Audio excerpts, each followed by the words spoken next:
Okay, enough for commercials.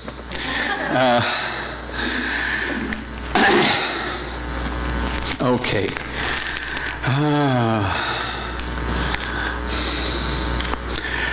I want to read from Mark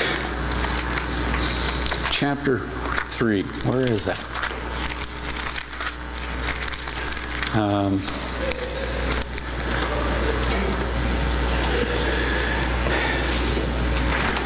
Now, this is an interesting story, and most of you have probably, if you've gone to church very much, heard this story before. I'm just going to tell you the story before I start reading, but when we read, there's just lots of interesting stuff here. It's about a man who came to church with a withered hand. And Jesus healed him. Now, there's so many lessons in this story that I can't spend very long on any of the stories, but I do want for you to just see a few things. Okay, Mark chapter 3, starting with verse 1. And he, Jesus, entered the synagogue again, and a man was there who had a withered hand. And they watched him. They is some of the religious leaders that happened to be there in church. They watched him closely, Jesus watched Jesus closely, whether he would heal him on the Sabbath, so that they might accuse him. The idea was, of course, no work. You're not supposed to do any work on the Sabbath day. That was the Mosaic law. Then he said to the man who had the withered hand, "Step forward." And he said to them, that's to these Pharisees, Sadducees, religious leaders, he said to them, now listen to this, "Is it lawful on the Sabbath to do good or to do evil, to save life or to kill?" But they kept silent. Now, I want to make a point here because I feel like this is really, really important. What is he saying to those who want to do nothing? Do you hear what he's saying? What is doing nothing? What does he say? Huh? I'm sorry? Let someone die. This is saying. Okay, what he's saying, the Sabbath day is a holy day, right? So you're not supposed to do anything bad on the Sabbath day. And this is what he says. He says, if I do nothing, is that better than to do something? If I let him die, is that more holy than healing him? Now, the reason I'm saying this is I feel like someplace along the line in our Christian upbringing, we get the idea, and it might just be, polite society, I don't know. But, we tell our kids, when they see somebody who is in some way deformed or some way damaged, oh, don't stare.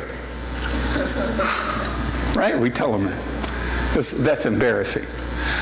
Don't say anything. Right? Because, kids, they walk up to the guy with the withered hand, they say, "How come your hand's like that?" Exactly. And so, we tell our kids, don't bring it up. Don't say anything. Just keep quiet. And somehow in our society, we get the idea that to do nothing is better than to do something. Do you understand what I'm saying? But listen to what Jesus says, because this is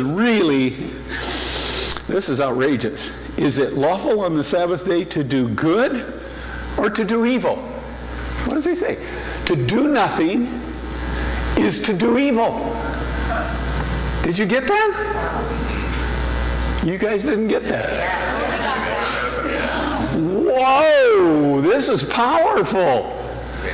And right now, as we're coming up on the elections, oh, please, don't do nothing.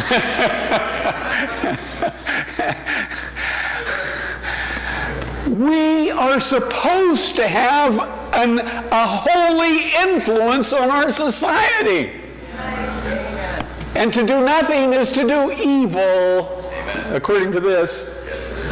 And then he says, to save life or to kill, which is more godly?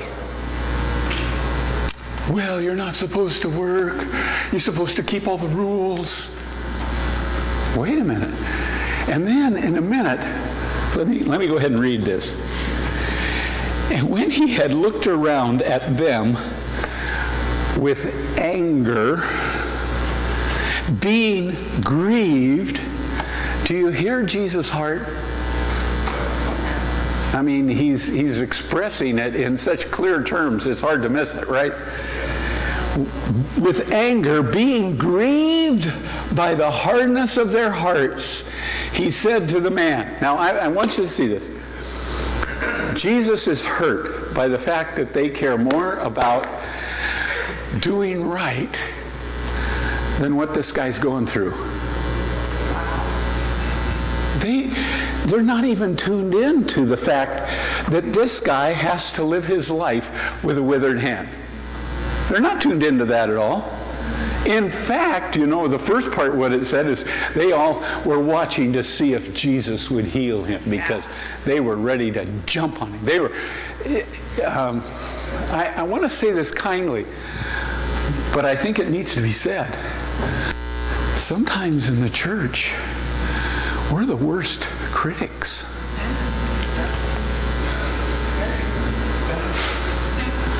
Somebody's having a tough time, and what do we say? Well, you must not be walking with the Lord, or you got sin in your life, or, you know, whoa, whoa, whoa. Instead of having compassion, instead of caring what's going on for these people, I mean, did any of them think about this man's family, or think about his kids, or think about what a rough time he had? My wife had an uncle who was born without a hand on one arm. And so his whole life, they called him, those of you that are from around here, you know, that they called it a moo-moo hand. Didn't have a hand. And so they called him Uncle Moo-Moo. But he became a plumber. And people were always saying, well, does your handicap hurt you? He goes, what handicap? He didn't feel like he had any handicap. He just didn't have a hand, that was all. You know? But you know, this mentality is interesting. And I want to be able to talk to this for a minute. This whole concept of it's a part of our society that we don't like to talk about things that are embarrassing. You know, somebody's an alcoholic. We tell our kids, don't talk about him. Don't talk about her. You know, she stumbles around, and you know how kids are. Oh, they're great for mimicking. Oh, I'm like Auntie. And we tell them, shh, don't talk. Don't say anything. And so it becomes a part of our society that we don't like to talk about things that are unusual or a problem or a struggle or some weakness that a person has. We don't like to talk about it. Now, Jesus' attitude is interesting. I mean, the first thing he does, he's drawn to problems. Did you notice that? He's drawn to the guy that's blind. He's drawn to the guy that has leprosy. Everybody else goes, oh, stay away, stay away. Don't talk about him, don't touch him, don't be around him, da-da-da-da. Jesus is drawn to him. Why am I saying this? Because I want for us to see the powerful part of this.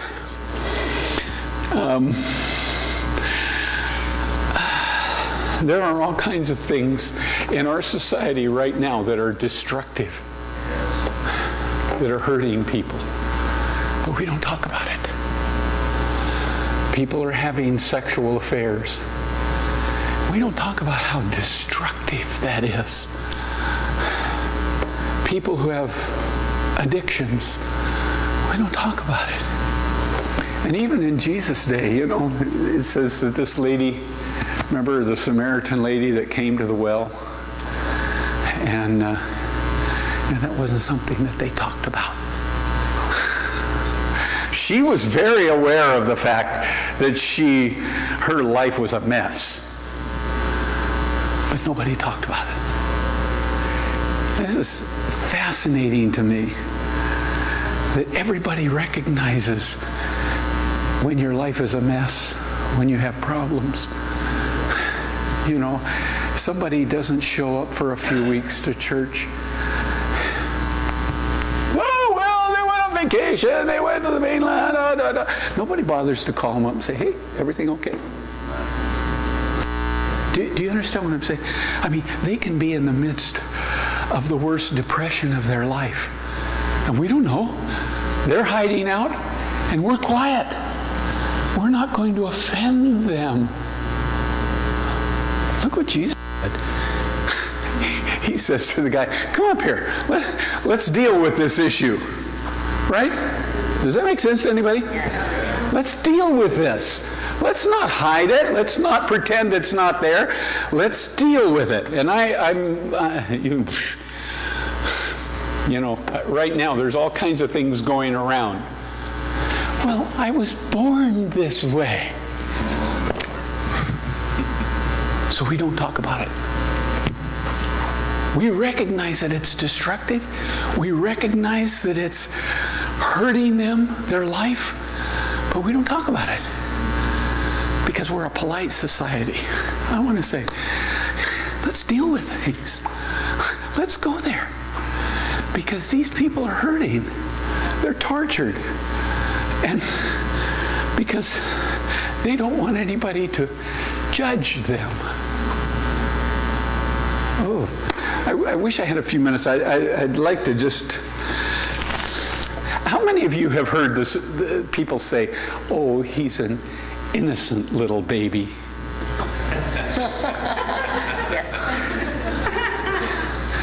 The only people that say that are people who observe from a distance. If you see a baby in conflict with its brothers or sisters, you know, he takes that little Tonka truck, boom! Whoa, who taught him that? I thought he was innocent. We need to be aware. Innocence, we weren't born with innocence. We were born with sin in our hearts. We will, if not corrected, if not fixed, if not healed, we will do sinful things. We will do destructive things, not only destructive for us, but destructive for those people that we're in relationship with. I can't spend a lot of time on this, but I just want to say, you know, we say, oh, he's just doing what is natural. Whoa! We've got to be careful. Doing what is natural can destroy a marriage. Doing what is natural can destroy a church. Doing what is natural can destroy friendships. It does it every week. We need to be aware and not just treat it like it's not there. Oh, did you see the man with the moo-moo hand or the withered hand? No. Where was he? I didn't see him. I didn't see her. Oh, dear.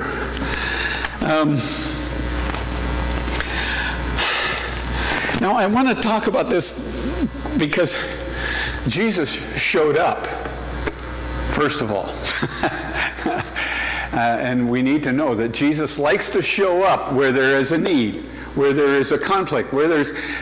most of us understand that a withered hand is unnatural. But we don't talk about it.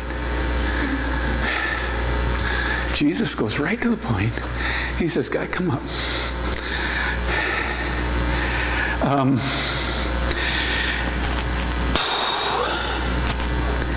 When Jesus shows up in your life, what happens? I know, because I talk to a lot of people, that a lot of people run. Jesus? Oh, you're one of those, you know, you're one of the religious people. I don't talk about Jesus. You know, I don't talk about religion, and I don't talk about politics. And this is an interesting thing because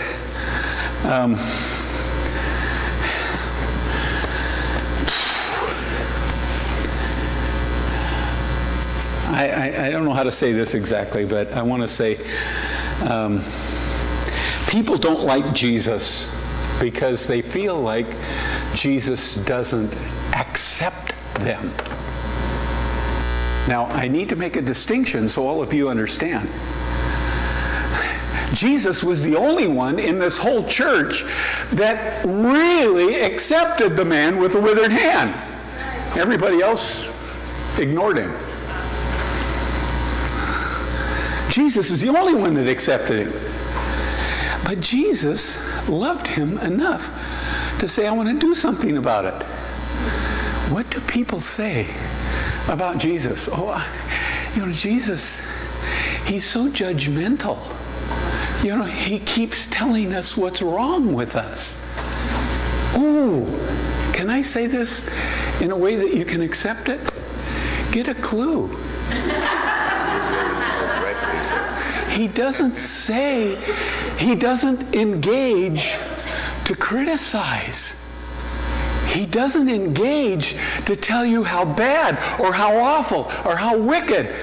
He doesn't engage. He only engages for one purpose: to heal, to fix the problem. You got a problem? You don't need to hide it from Jesus. Jesus is not a judge. Well, he isn't in this case, and when here, you know, he is going to be a judge. But what is Jesus all about? He wants to fix you. He wants to fix the problem. And I know that it's hard for us. Oh, I got to stay on track here. I'm going to get...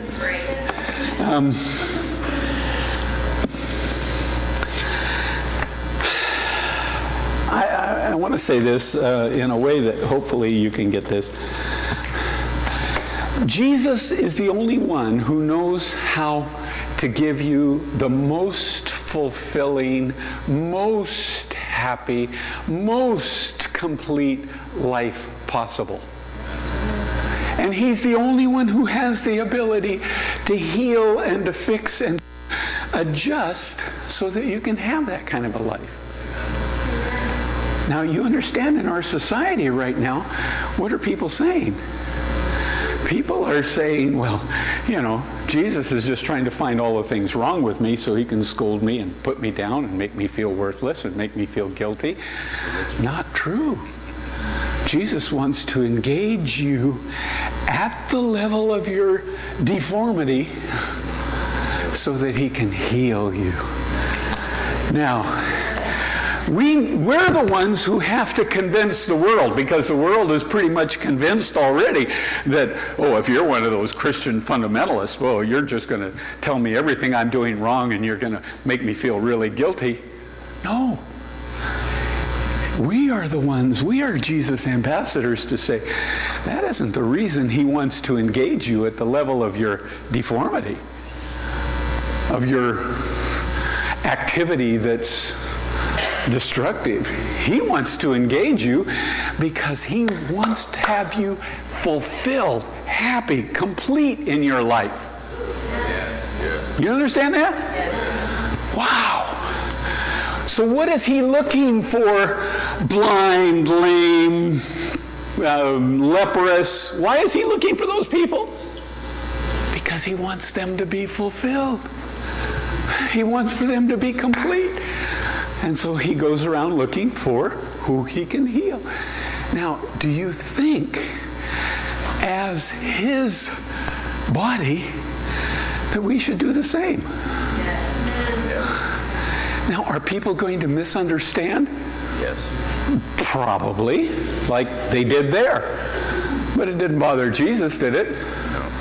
Didn't bother him that all those people were saying, we're going to watch him. We're just going to see if he's going to violate the Sabbath. We're going to jump on his case if he does. There'll be people that'll say things about you.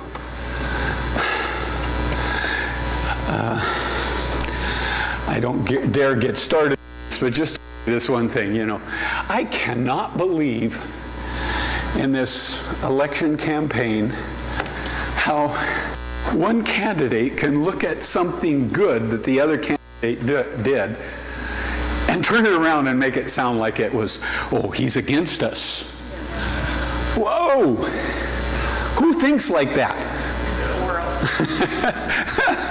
The devil thinks like that, not us. But that's what's happening, and that's what will happen if you reach out to people who have a deformity. I don't have time to deal with this morning, but let me just say it plain out so that everybody can understand. I want for you to understand, homosexuality is a deformity. Now, our world right now is trying to make it out like it's natural, it's normal, well, I want to say it's a deformity, and it hurts people. The highest rate of suicide is among homosexuals. I could keep going on this, but I just want for you to know, it's not because we don't like homosexuals. It's because we want to see them healed, fulfilled, completed, the way God intended for them to live. You'll have to come back for the rest of that sermon.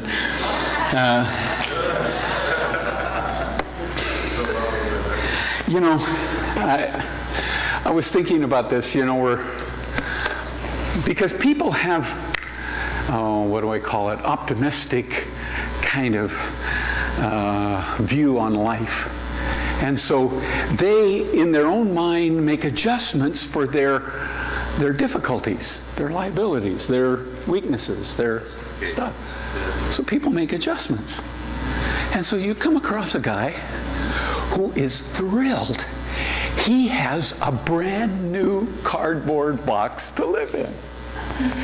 And he found a place right next to a restaurant, what do they call those? Dumpster. Whoa! He is on easy street. He's got a new cardboard box, and right next to the dumpster of the restaurant, so he's got all the food he wants, he's protected. Wow, what a blessed man he is. And you come along and say, you know what? There's a program in place where you could live in a house. Why would I want to do that? What, are you criticizing the way I live?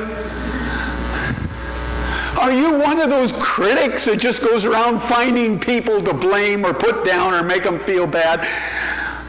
I have a brand new cardboard box. Do you understand the issue here? Jesus comes along and says, man, I want to give you a life that you will wake up every morning excited. I want to give you a life where every day you are thrilled to live. And we tell, oh, no, I got it already. I don't need your help. I've got it down. Got a good job, good car, wonderful family. God, I'm blessed. I don't need your help. And God says, wait a minute. One of these days it's going to rain, and your cardboard box is going to turn into mush. Do you understand what I'm saying? All of these things that you have put your hope, your trust, your happiness in, is going to melt.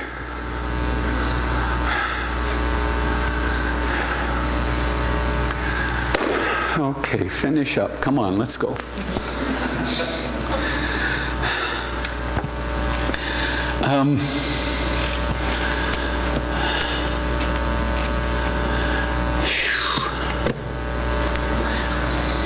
Okay, this is the next thing that Jesus says to the man. He says, stretch out your hand. How many of you understand that when we are experiencing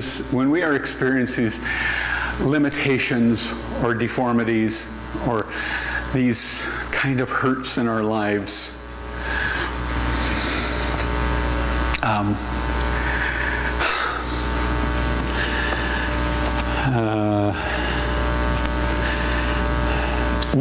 we focus on limitations. We focus on what we cannot do. Does that make sense? We focus on what we have tried and failed. We focus on what we have been hurt and disappointed in. Does that make sense? I tell you all the time, I listen, I love this, what is it called? Unshackled.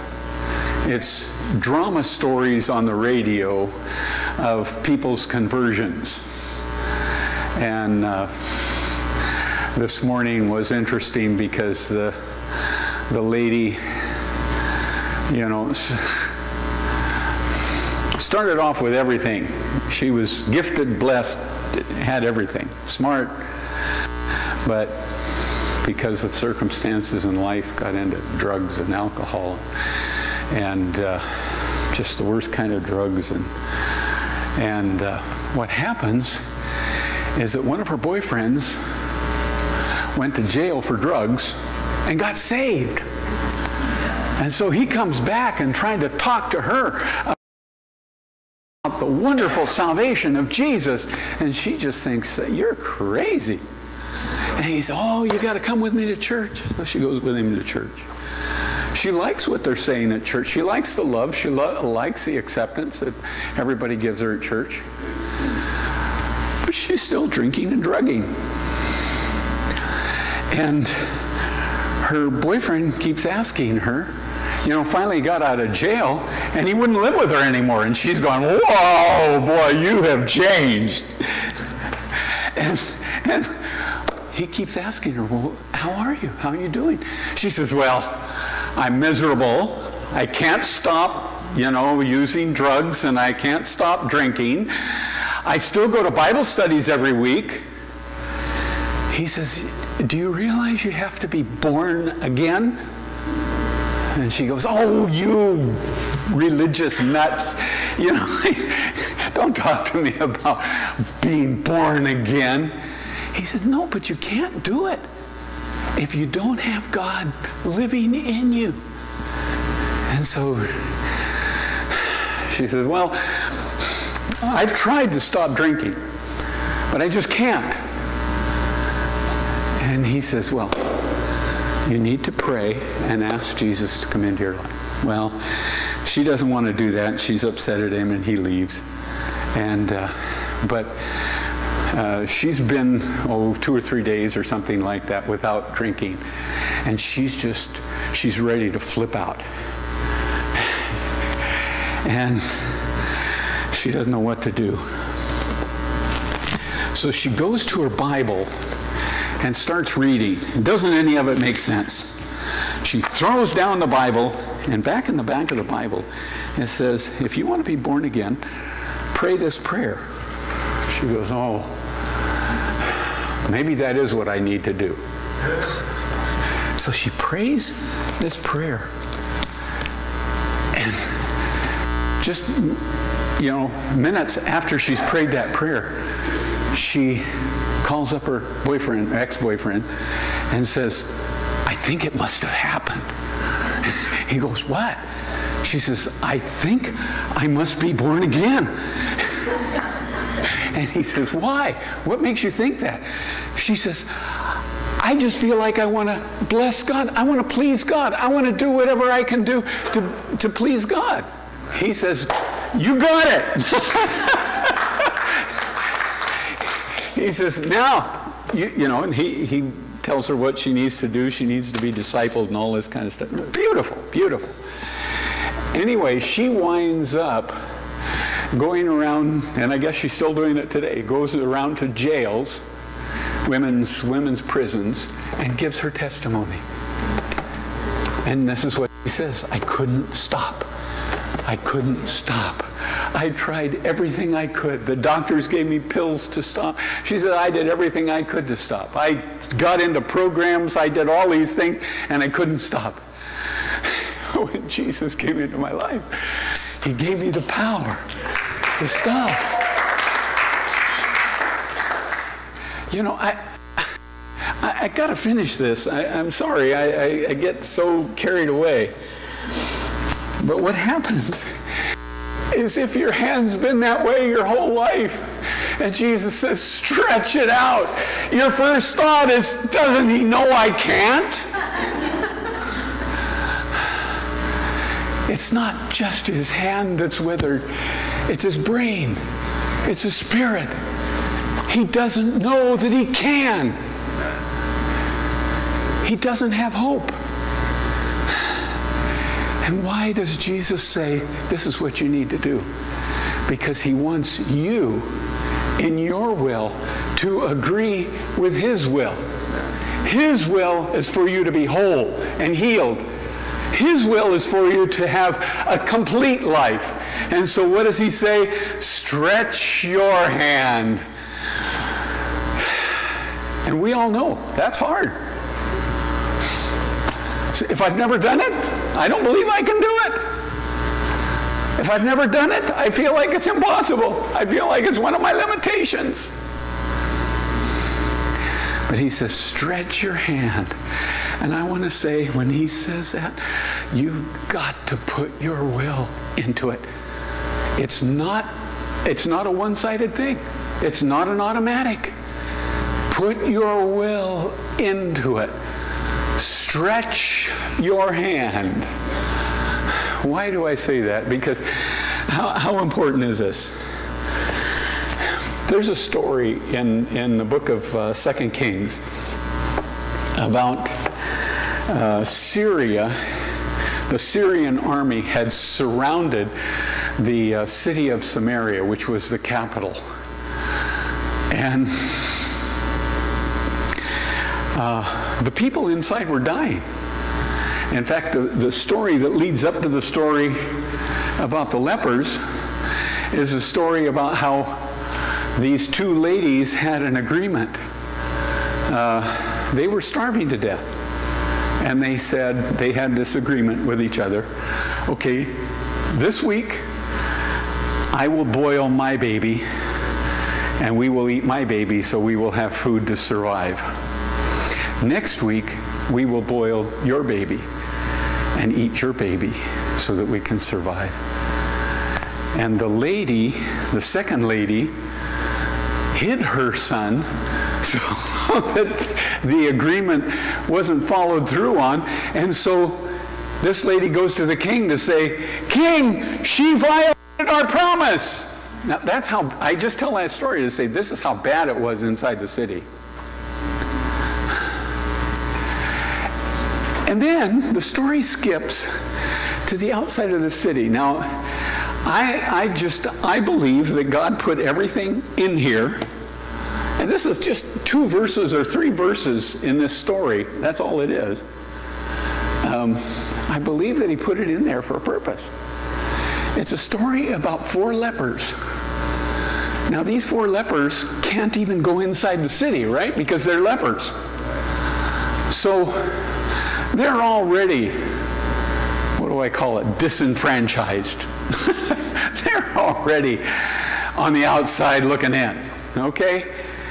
And they are dying of hunger. And so they're talking to each other and they go, you know what? Why don't we go up there to where the Syrian army is? Now, they're going to do one of 2 things. They're either going to say, oh yeah, come on up and eat. Or they're going to say, you're dead. we're going to die anyway, so what difference does it make if we die? This is a story. And so they go up to the Syrian army that's around the city. And when they get there, there's nobody there. The campfires are still burning. The food is still there. The gold and the silver and all their plunder that they have gotten from other cities is all there. The horses are there. No army. The army's gone. And they're going, whoa, did we walk into this one? And they started eating and started wearing nice clothes. And then one of them says, you know what, this isn't right. The people inside the city are starving. We need to let them know.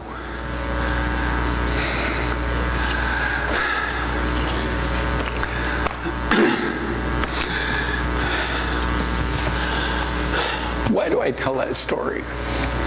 Because I think it's really important for all of us. When we are healed, when we are helped, when we are blessed, to reach out to bless somebody else. We go, I don't have enough money. I can't give anything away. I'm going to die. God says, how have you been blessed? Stretch out your hand. And I just want to say, you know, we can be like, remember Moses? God said, I've chosen you to be the leader. He's going, oh, no, no, no. You made a mistake, God. Not me. I couldn't do that. He says, no, you're the one. Now get up and go. Gideon, remember Gideon? He's another one. God said, I've chosen you to be the leader of the people. And what does he do? He goes, I couldn't do that, God.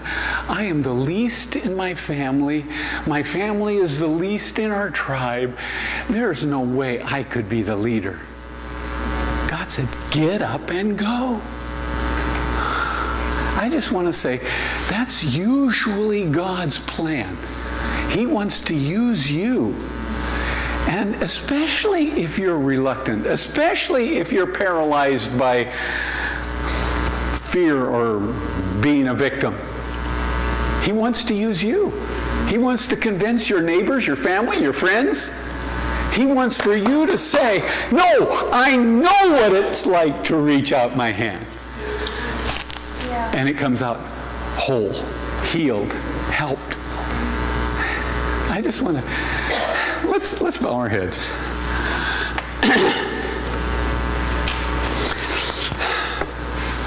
I want to ask for you to raise your hand.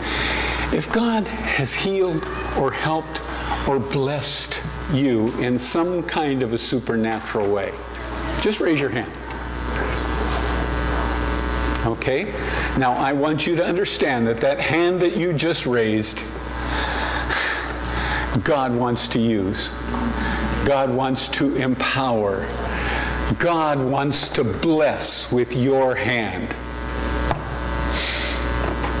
You know, there were so many people that Jesus helped. There were blind people that he healed and so that they could see. Some of you remember the demonized man who lived in Gadara.